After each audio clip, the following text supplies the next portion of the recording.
Even for the most book obsessed of us, once life starts getting in the way, it becomes very difficult and almost impossible to keep up both with a growing book wish list and with a growing task list.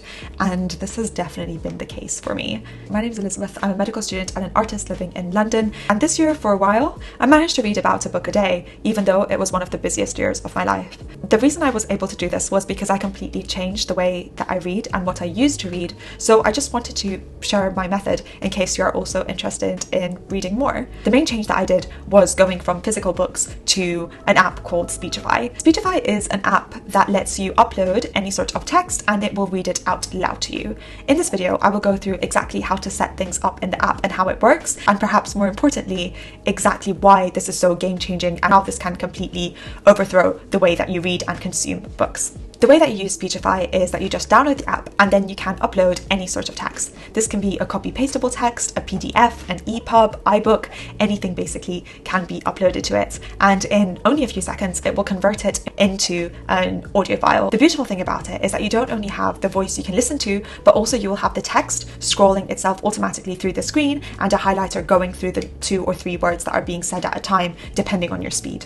You can then basically just have the app read the book aloud to you. You can very easily adjust the speed at which you listen to the book, and therefore you have a free audiobook. It will bookmark things for you automatically, so you can always go back to exactly where you left off. And it also tells you how long you have left in the book in terms of time. So that is how you set up Speechify and how it works, so it's fairly straightforward. Now I will go through exactly how it changed my reading and why I'm able to basically read so much if I want to. First and most significant thing, I think, is speed. The speed can be adjusted very, very easily. I started at around the mid 600s, which I would say is average listening speed when I first downloaded the app, but I've been using it consistently for months now, and at this point I'm quite comfortable with the 900 speed. This is 900 words per minute, so you can go through a book very, very fast. For reference, most of the books that I read will be around 1 hour to 2 hours, with the maximum being 4 hours for a very, very long book. If it takes an hour and something to read a book, that's really not a significant amount of time, and you can definitely go through one every single day. Not that there's any reason to do this, but if you wanted to. I will just have to comment a bit on what my mom says a lot, which is, shouldn't you read books slowly and enjoy them?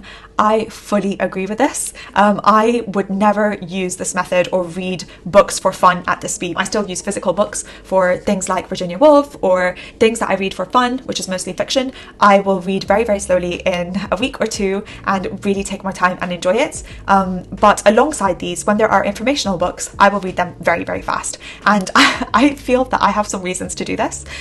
Firstly, I think that informational books have a lot of fluff, so authors will really over-explain things just to make a single point. And I feel that it's quite unnecessary to go through the whole book at the same level of detail or be limited by my speed for most of the book. So when I listen to a book in Speechify, I will hear it at maximum speed, and then when there's something very interesting or a very good point being made, I will slow it right down or completely pause the app and take my time to think about what I've just read and take a note on it. So this way I'm very empowered and I'm in control of how interesting I find the book rather than the word count the author had to hit, for example. My second comment on the speed is, well, Elizabeth, if you read things so fast, surely you must forget all of them.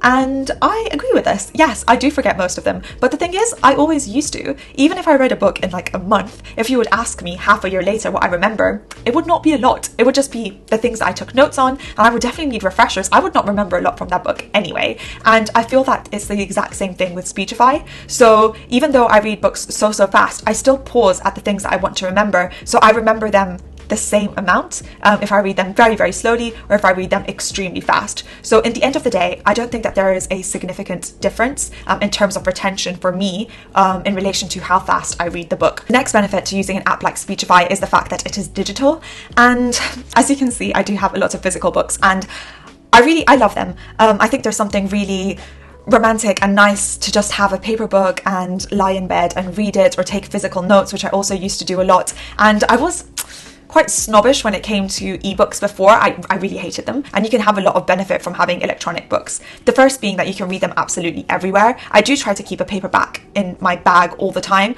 but there are places where I can't use a book, but I almost always have my phone on me, so it's very convenient to have an app on my phone. If you read digital books, you can very easily copy and paste extracts from the book online already. So I have all my book notes in Notion, so they're all in one place. And I used to take physical notes, which look like this. So I have notebooks and notebooks full of physical notes that I used to take from books. I find this very, very fun. The thing is, it's just here in my bedroom and nowhere else. And if I'm having a talk with someone and I think, oh my God, there was this quote in this book that would be so great to mention right now, or oh, I really want to tell you about this study, I can't find it, and it's sometimes such a hassle or completely impossible to find that book extract just by Googling it. So by having things on Notion, it's so much easier and almost guaranteed that I can find the resource that I need when I need it. So I find that very, very useful. Beyond that, and what is very important to me, is that it's so much cheaper. I've spent so much money on books and they're really, really expensive. As a student, wanting to buy a book or 2 or 3 a week just really adds up. They're like £10 and above for a book, so it's quite a significant amount of money. And Speechify, there's so many different plans. I'm on the £40 a year plan, and beyond that, I don't need to pay for anything else. There's so many resources to find free books online, and also a lot of authors give their books online for free if you just sign up to their newsletters. So honestly, most of the books that I want to ever read, I can find them online for free anyway. So I could just download them, upload them to Speechify, and listen to them that way without basically spending any money. And yes, as a student, this is a very significant plus for me. My last point will be on Speechify versus Audible.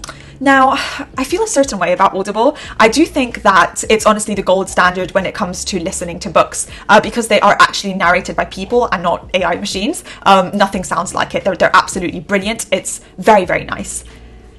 However, it's so expensive. The subscription itself is quite expensive and it only covers 1 book a month. So if you want to buy another book, you would have to pay for that too. And that adds up quite a lot. The thing that really annoys me with Audible is that they don't have the text on the screen. So if I want to take a note, I would have to type it out, go backwards and forwards the last 15 seconds to make sure I got every word right. And I don't have a physical copy of the book anywhere. And it's just so much hassle. While with Speechify, because the text is always on the screen, I can always just like highlight it, copy paste it, and take it elsewhere. And this is so important. So I think if I were to get free endless Audible books, I'd probably still use Speechify to listen to non-fiction books, but I would use Audible for fiction books, if that makes sense, not at 4 times the speed. If you haven't heard or tried Speechify before, I would definitely download it. It is such a good app. You can get a free trial so you can see if it works for you anyway. If you have a lot to read from university but you can't be bothered to do it, it's nice just to upload it, lie in bed and let someone read it out to you. If you find that books are too expensive, this is a way to kind of get around that and find it for a bit cheaper. If you're trying to train yourself to read faster for whatever reason, this is a brilliant way to do that. As always, if you made it to this point, thank you so much for watching. I hope you have a wonderful rest of your day. Be kind to yourself and others and don't believe everything you think. Thanks. Bye.